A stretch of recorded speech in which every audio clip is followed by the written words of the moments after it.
Un incidente dietro l'altro, l'ultimo è quello di un 17enne di Favara, per il momento in prognosi riservata, ricoverato all'ospedale San Giovanni di Dio di Agrigento.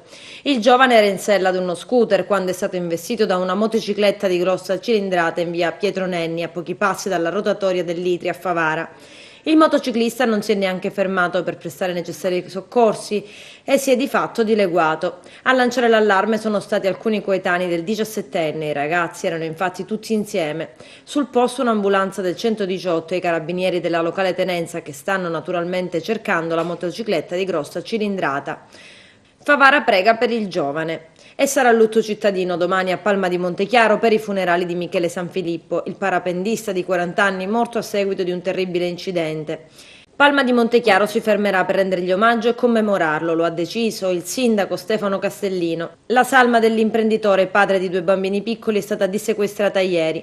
Per i carabinieri della locale stazione di Palma di Montechiaro, coordinati dal capitano Marco Currao della compagnia Delicata, la dinamica della tragedia verificatasi sabato è chiara.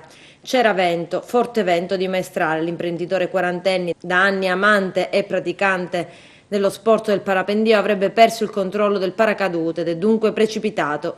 Ed anche Raffadali oggi è lutto cittadino, piange il 23enne Salvatore Lombardo che ha perso la vita in un incidente stradale tra 2 automobili con a bordo altri 3 giovani e un anziano.